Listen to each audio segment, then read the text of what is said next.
और स्त्री प्रकट कर दो। तो महाराज पुरुष और स्त्री कितने कितने बनाना है? तो भगवान शंकर ने एक सहज भाषा में कह दिया कि आधे पुरुष बना दो, आधे स्त्री बना दो। अब आप क्या बोलोगे? आप भी तो यही बोलोगे ना कि भाई अगर 2 पुरुष बनाए तो 2 नारी बनाओ, 5 पुरुष बनाए तो 5 नारी बनाओ, क्योंकि सृष्टि तो ऐसी बढ़ेगी। तो भगवान शंकर ने कह दिया आधे पुरुष आधे स्त्री बना दो। अब ब्रह्मा जी ने उसी समय पर भगवान नारायण के कहने पर कि शंकर भगवान बोले आधे पुरुष आधे स्त्री बना दो, तो भगवान उसी समय पर ब्रह्मा जी ने जो सृष्टि की रचना करी उसमें आधे पुरुष आधे स्त्री बना दिए, बन गए। अब चारों तरफ आधे पुरुष आधे स्त्री। अब एक दिन भगवान भोलेनाथ भगवान नारायण के साथ घूमते घूमते दोनों आनंद लेते हुए भजन करते हुए मृत्यु लोक में आ गए। और भगवान शंकर और भोलेनाथ और भगवान विष्णु जैसी पृथ्वी पर आए और भूमंडल पर आकर जैसे ही देखा तो इतने में तो भगवान विष्णु ठहाके लगाकर हंस दिए। भगवान नारायण खूब तेज हंसे, खूब हंसे। अब भगवान विष्णु को हंसते हुए देखा तो शंकर भगवान ने पूछा तुम हंस क्यों रहे हो, काहे के लिए हंस रहे हो? तो भगवान नारायण बोले पहले नीचे देख तो लो महाराज।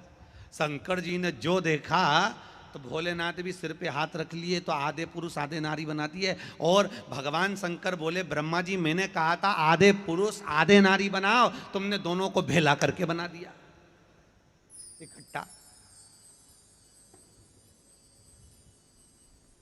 अब जो सृष्टि बनी वो आधे पुरुष आधे नारी की बन गई, किन्नरों की। ये जो किन्नर हमारे यहाँ आते हैं 30 त्योहार पे, आपके यहाँ बच्चे ने जन्म लिया किन्नर नाचने के लिए आ जाते हैं। आपके यहाँ शादी ब्याह हुआ इधर आते कि नहीं आते? अरे बोलो तो, इधर नहीं आते क्या? नहीं आते? नहीं तो कहीं आप लोग देखे तो होंगे ना, कहीं कहीं बच्चों का जन्म होता है, विवाह होता है, तो किन्नर लोग आते हैं नाचने गाने के लिए, आ जाते हैं। आधे पुरुष आधे स्त्री, आधे आधे। अब भगवान नारायण जब भगवान विष्णु ठाका लगाकर हंसे तो शंकर भगवान को बुरा लग गया कि भले ब्रह्मा ने सृष्टि बनाई, माना कुछ नहीं समझ पाए और गलत सृष्टि बन गई, पर हंसना तो नहीं चाहिए ना।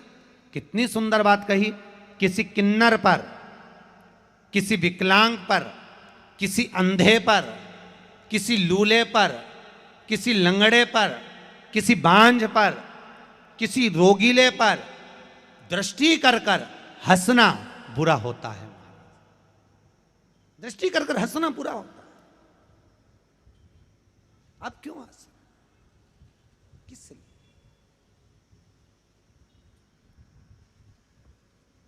खूब हंसे, खूब हंसे और खूब हंसे।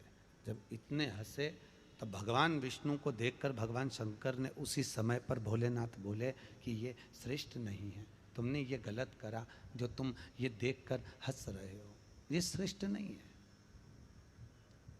अगर तुम हंस रहे हो तो ये श्रेष्ठता नहीं है तुम्हारी। तुम ईश्वर हो, तुम नारायण हो, और नारायण होकर तुम ऐसा कर्म करोगे तो दुनिया पर क्या फर्क पड़ेगा? ये श्रेष्ठ नहीं है। शंकर भगवान को क्रोध आ गया। भले नारायण उनके इष्ट हैं और नारायण के इष्ट शिव हैं, पर क्रोध आ गया। क्रोध आया और क्रोध आकर भगवान शंकर ने भगवान विष्णु से कहा नारायण तुम ब्रह्मा की बनाई हुई इन किन्नरों की सृष्टि पर हंसे हो, मैं तुम्हें श्राप देता हूं, पृथ्वी पर जाकर तुमको भी एक बार किन्नर बनना पड़ेगा। तुमको भी एक बार पृथ्वी पर जाकर किन्नर बनना पड़ेगा। किसको श्राप, किसको दिया शंकर जी ने? जम के बोलिए, भगवान विष्णु। तुम्हें किन्नर बनना पड़ेगा, पृथ्वी पर जाकर तुम्हें किन्नर का रूप धारण करना पड़ेगा। तुम किन्नर बनोगे। भगवान विष्णु ने स्वीकृत किया। शंकर भगवान ने अगर कुछ कहा है तो मैं उसको स्वीकार कर रहा हूं। भगवान शिव ने अगर कुछ कहा है तो मैं उसको धारण कर रहा हूं, मैं मंजूर है। और आप सबने महाभारत सुनी है? अरे बोलो तो जरा, कभी महाभारत की कथा पढ़ी हो, सुनी हो, धारण करी हो तो आपको याद होगा कि द्वापर में जब भगवान कृष्ण का जन्म हुआ और जन्म होने के बाद भगवान द्वारका के राजा बने, आनंद में स्थापित हुए। और आप सबको मालूम होगा अर्जुन द्रौपदी को लेकर आया और माता कुंती भोजन बना रही थी। और भोजन बनाते बनाते माता कुंती से अर्जुन ने कहा, मां देखो हम क्या लेकर आए हैं। और माता कुंती ने भोजन बनाते बनाते कह दिया, तुम पांचों बांट लो। अच्छा, इसमें एक सहज वाली बात है। शिव महापुराण में आप लोग बैठे हो तो जरा विचार करना, इसमें माता कुंती की गलती है क्या? गलती है माता कुंती की कि माता कुंती ने अपने बहू को 5 पतियों की पत्नी बना दिया? ये माता कुंती की गलती है? नहीं, ये कुंती की गलती नहीं है, ये द्रौपदी की गलती है। क्यों? क्योंकि ये द्रौपदी पूर्व समय में एक ब्राह्मण की लड़की थी और ब्राह्मण की बेटी होकर इस द्रौपदी ने अपने पिता से सीखा था। पिताजी ने कहा था, बेटा एक बात सुन, कभी भी किसी भी संत से, महात्मा से, गुरुजन से कुछ मांगना नहीं। अगर मांगना तो केवल भक्ति मांगना। क्या मांगना? केवल भक्ति। भक्ति के सिवा कुछ मत मांगना। और भक्ति अगर मिल जाए तो इससे बढ़कर सुख का कोई साधन नहीं होगा। केवल भक्ति मांग, भक्ति से ज्यादा कुछ नहीं। अब द्रौपदी जो ब्राह्मण की कन्या है, उस द्रौपदी के दरवाजे पर ढेर सारे संत आ गए, साधु आ गए, बहुत सारे संत साधु आकर विराजमान हो गए महाराज। जब साधु संत आकर विराजमान हुए, बहुत सारे साधु, और ढेर सारे जब साधु संत आए, उस ब्राह्मण कन्या ने खूब सेवा करी, खूब सेवा करी। ब्राह्मण कन्या ने जब सेवा करी, संत जाने लगे। संतों ने कहा, बेटा तुम्हें कुछ मांगना हो तो मांग लीजिए, कुछ चाहिए हो तो बोलिए। उस कन्या ने कहा, महाराज जी इस जन्म में तो मैं विवाह नहीं करूंगी, पर अगले जन्म में जब मैं विवाह करूं तो मुझे सुंदर पति मिले, विद्वान पति मिले, धैर्यवान पति मिले, ज्ञानवान पति मिले, अति वीर पति मिले। कितनी बार बोल दी? जम के बोलो जरा, 5 बार। तो भगवान संतों ने भी कह दिया, तथास्तु, तू जितनी बार बोली है उतने ही तेरे को पति मिले, जा। इसलिए माताओं सावधान हो जाओ। कमला माता के मंदिर में जाकर कभी मत कहना कि भगवान छोरा दे दे, छोरा दे दे। 2 बार बोली तो जुड़मा।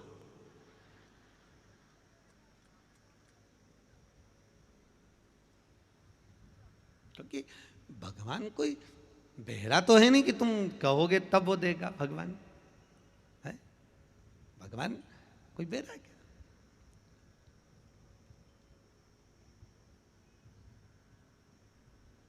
अच्छा, दुनिया के लोगों में बस यही तो एक समझ की कमी है। जब मंदिर जाते हैं तब भगवान से कुछ ना कुछ मांगते हैं। अरे मंदिर गए हो ना, तो मांगने की जरूरत क्या है? बस खड़े रहो, जाकर सम्मुख में लगे रहो, प्रणाम करो, दंडवत करो, साष्टांग करो, नमन करो, दर्शन करो, चल दो। क्योंकि उसको मालूम है कि मेरे दरबार पर आया है तो इसको खाली नहीं भेजूंगा, कुछ ना कुछ देकर ही भेजूंगा, कुछ ना कुछ देकर। आप कहां बैठे हो? आप लोग कहां बैठे हो? अरे बोलो जम के। कथा के पंडाल में। क्या ये कथा का पंडाल? इसको पंडाल कहें तो वो अलग बात है, पर एक बात याद रखो, दूध अगर बेकार नहीं करने देना है तो उसको काय के अंदर रखोगी? फ्रिज में रखोगी कि नहीं रखोगी? अरे बोलो जम के। सब्जी काय में रखोगी? फ्रिज में। हरी मिर्ची काय में रखोगी? फ्रिज में। हरा दाना, कड़ी पत्ता, सब फ्रिज के अंदर। क्योंकि अगर बाहर रखेंगे तो सड़ जाएगा, बाहर रखेंगे सूख जाएगा, बाहर रखेंगे बेकार हो जाएगा, इसलिए उसको फ्रिज में रखना जरूरी है। तो यह समझ लेना शिव महापुराण में कि आप कहां बैठे हो? फ्रिज के अंदर। फ्रिज के जो बाहर है वो काम, लोभ, विषय, वासना में सड़ के नली में गिर जाएगा, और जो फ्रिज के अंदर है वो ताजा की ताजा भगवान पांडुरंगा के चरणों में चला जाएगा। अब तुमसे कोई पूछे कहां गई थी तो कहना फ्रिज के अंदर बैठी थी, अंदर बैठी थी। तो उसको समझा देना कौन से फ्रिज में बैठी थी, नहीं तो वो भी फ्रिज की जाली निकाल के अंदर बैठ जाए है और आफत हो जाए। तो उसको बताना जरूरी। फ्रिज कौन सा है जहां सड़े नहीं व्यक्ति, ना काम में पड़े, ना लोभ में पड़े, ना विषय में, ना आसक्ति में, तृष्णा में। जितने समय हम 3 घंटा अगर इस फ्रिज के अंदर बैठे हैं तो ना काम सताएगा, ना लोभ सताएगा, ना वासना, ना अहंकार, ना तृष्णा। संत ज्ञानेश्वर जी महाराज से उनसे एक दिन मुक्ताबाई ने पूछा, संत ज्ञानेश्वर मैं तुम्हारी परीक्षा लेना चाहती हूं। तो संत ज्ञानेश्वर ने कहा, बहन तू मेरी बहन होकर मेरी परीक्षा ले रही है, तुम मेरी बहन है। इतने में संत ज्ञानेश्वर ने कहा, बोल मुक्ता क्या पूछना चाहती है। मुक्ता कहती है संत ज्ञानेश्वर से, ये बताओ ज्ञानेश्वर जी कि अगर प्रवचन करने वाला प्रवचन दे रहा है, सन्यासी, संत, साधु, सन्यासी, तपस्वी, साधक, उपासक, वो अपने मध्यम से कुछ कह रहा है, पर आज के जमाने में तो लोग संतों के पास जाते हैं पर ग्रहण कम करते हैं। जैसे एक मटका, मटका जानते हो? अरे बोलो तो हंडा देखा है, मट्टी का मटका। अब उस मटके को संत एक नल की तरह है, नल देखा है, पानी आता रहता है उसमें, और संसार के लोग जो श्रोता हैं वो एक उल्टे मटके की तरह है। कौन कैसा मटका? उल्टा। अब उल्टे मटके में पानी भराएगा क्या? अरे बोलो तो जम के नहीं। तो संत ज्ञानेश्वर से मुक्ताबाई ने पूछा कि एक संत, एक साधु, एक सन्यासी, एक तपस्वी, एक साधक, एक उपासक एक नल की तरह है जो प्रवचन दिए जा रहा है, और आज का जमाने में जो श्रोता है वो उल्टे मटके की तरह है और वो कुछ ग्रहण कर ही नहीं रहा। तो फिर ये बताओ कि नल चालू करने से, प्रवचन देने से लाभ क्या है? संत ज्ञानेश्वर से मुक्ताबाई ने पूछा तो संत ज्ञानेश्वर कहते हैं, मुक्ता भले मटका उल्टा है पर नल के नीचे जब तक लगा है तब तक शीतल तो है। भले मटका उल्टा है, उसमें कुछ नहीं जा रहा, पर नल के नीचे जब तक लगा है तब तक वो शीतल है। उसी तरह मुक्ता से संत ज्ञानेश्वर ने जब ये बात कही तो मुक्ताबाई मौन होकर बैठ गई। संत ज्ञानेश्वर के हाथ जोड़ लिए मुक्ता ने। सही में संत तो ऐसा ही होता है जो अपने ज्ञान से दुनिया को शीतल करता रहता है। तो याद रखना, अब तुम घर जाओ और लोग तुमसे पूछे तो कहाँ बैठी थी, तो कह देना फ्रिज के अंदर बैठी थी, जहां में सड़ नहीं सकती, जहां में गल नहीं सकती, ना काम, ना लोभ, ना विषय, ना वासना, ना अहंकार, ना तृष्णा। वहां सड़ने का काम ही नहीं है। वहां तो मैं नूतन बनी हुई हूं, निर्मल बनी हुई, नूतन, निर्मल। अभी कुछ दिन पहले अनाउंसमेंट हो रहा था, जन्म लिए बच्चे से लेकर 5 वर्ष तक के बच्चे को काई की दवा। वाह यार, तुमको तो मालूम है, गजब है, वाह बहुत बढ़िया। चलो मेरे साथ बोलो, जन्म लिए बच्चे से लेकर 5 वर्ष तक के बच्चे को पोलियो की दवाई फ्री क्या करी जाएगी? पिलाई जाएगी। पोलियो बूथ पर आओ, पोलियो की दवाई पिलवाओ। बस जैसे वो गवर्नमेंट वाले बोल रहे हैं वैसे ये श्रीमद् भागवत ज्ञान गंगा यज्ञ समिति ने भी तो वही करा है, ये भी पोलियो बूथ लगाया है। बस अंतर इतना है, वहां दवाई पिलाई जा रही है जन्म लिए बच्चे से लेकर 5 वर्ष तक के बच्चे को, और भागवत ज्ञान गंगा यज्ञ समिति ने यह पोलियो बूथ लगाया है। जिसका जन्म नहीं हुआ, जो गर्भ में पड़ा है, उससे लेकर जो मर रहा है उस तक के व्यक्ति को शिव महापुराण की कथा सुनाई जाएगी। बस याद रखना, पोलियो की दवाई नहीं पियोगे तो हाथ पैर से विकलांग हो जाओगे, और शिव महापुराण नहीं सुनोगे तो काम, लोभ, विषय, वासना से विकलांग हो जाओगे। इसलिए आओ और पोलियो की दवाई पी के घर जाओ। और जिसने इस दवाई को पी लिया साहब, फिर वो कभी विकलांग हुआ ही नहीं, ना काम में, ना लोभ में, ना वासना में, ना विषय में, ना आसक्ति में, ना तृष्णा। जो नहीं पी पाया वो विकलांग है, जो रह गया। तो इसलिए आपसे रोज कहते हैं अपनी आड़ो, क्योंकि पोलियो वाले आते हैं तो वो कहते हैं पड़ोसन से पूछ लो उनके यहाँ के बच्चे ने पी की नहीं पी। अरे बोलो तो सारी सही है कि गलत है? पोलियो वाले आके पूछते हैं तुम्हारी पड़ोसन से पूछो उसका बच्चा ने पी की नहीं। तो हम भी तो वही कह रहे हैं कि रोज पोलियो की दवाई 7 दिन तक पिलाई जाएगी। आज कौन सा दिन है दादा? आज 3रा दिन है, और कितने दिन और पिलाएंगे? 4 दिन और पिलाएंगे। तो अपनी अड़ोसन, पड़ोसन, धड़ोसन सबके पोलियो की दवाई पिला दो, सबको एक बार। अपना पूरा करमाला में कोई काम, कोई लोभ, कोई विषय, कोई वासना, कोई अहंकार, कोई तृष्णा काय में डूबने वाला नहीं होना चाहिए। सब स्वस्थ, सर्वे भवन्तु सुखी न सुखी, सब स्वस्थ रहे, सब।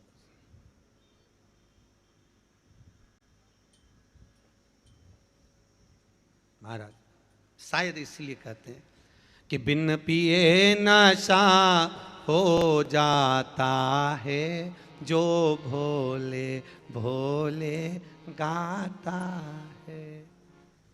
शंकर का नशा एक ऐसा नशा है जो एक बार समाहित हो गया तो जीवन के सुख को आनंदित कर देता है महाराज, जीवन के सुख को आनंदमय बना देता है महाराज, आनंदमय।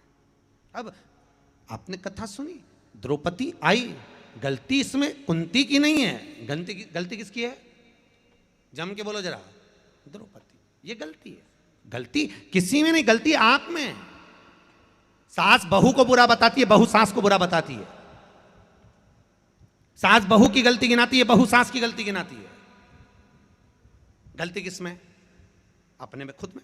बुरा जो देखन में चली, बुरा न मिलिया कोई, फिर बुरा कौन? धापो की बाई, वो बुरी। बुरा कौन? अपन स्वयं।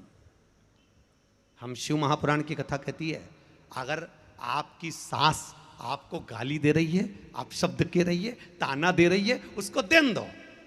तुम काय को फालतू की प्रपंच में पड़ती हो, तुम जवाब मत दो, बस पलट कर जवाब नहीं देना। वो गाली दे, देन दो। वो आड़ा टेढ़ा बोले, बोलने दो। वो गाली दे, तुम आरती गाओ ना, इतनी सुंदर सुंदर अपने हिंदू धर्म में आरती लिखी। वो गाली दे, तुम सुबह सुबह जब जब वो गाली दे तुम आरती गाओ, तेरा तुझको अर्पण क्या लागे। थोड़ा रिटर्न बढ़ाओ, रिटर्न बढ़ाइए।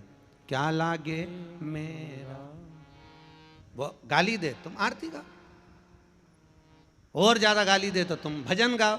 अम्बे तू है जगदम्बे काली, जय हो करमाला वाली, हम सब उतारे तेरी। तेरे घर के भक्त जनों पे, बहू बेटा पे भीड़ पड़ गई भारी।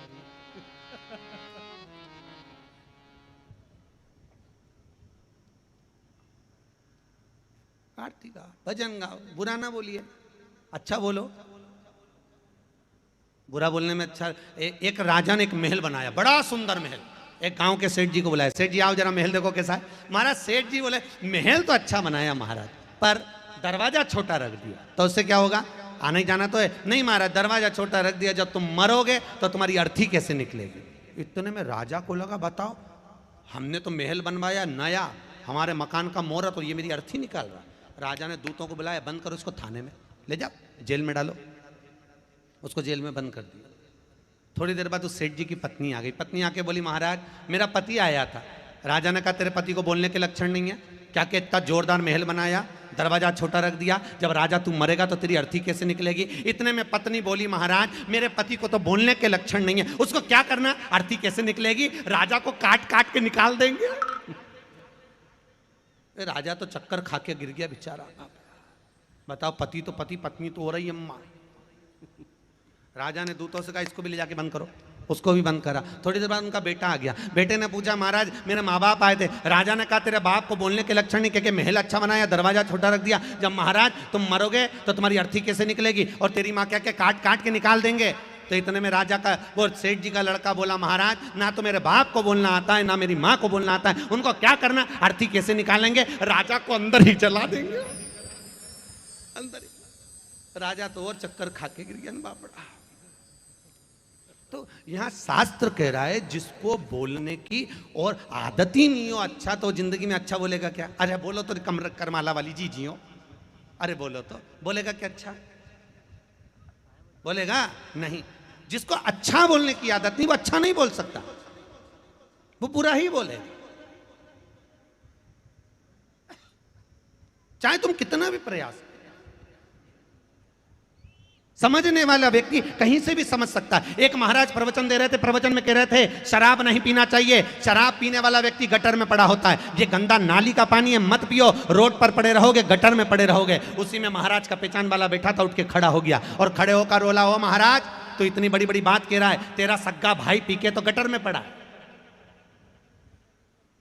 तू हमको प्रवचन दे रहा है, तेरा सग्गा भाई पी के गटर में पड़ा है, तो हमको ज्ञान दे रहा है, अपने भाई को क्यों नहीं देता? इतने में महाराज जी को क्रोध नहीं आया। महाराज जी ने प्रवचन में कहा, भैया देख, मैं भी प्रवचन दे रहा हूं, मेरा भाई भी प्रवचन दे रहा है, बस अंतर इतना है, मैं मुंह से समझा रहा हूं, मेरा भाई प्रैक्टिकल करके दिखा रहा है। समझने वाला समझ सकता है कि हमें क्या ज्ञान प्राप्त करना है, हमें क्या ग्रहण करना है, हम क्या ले रहे हैं।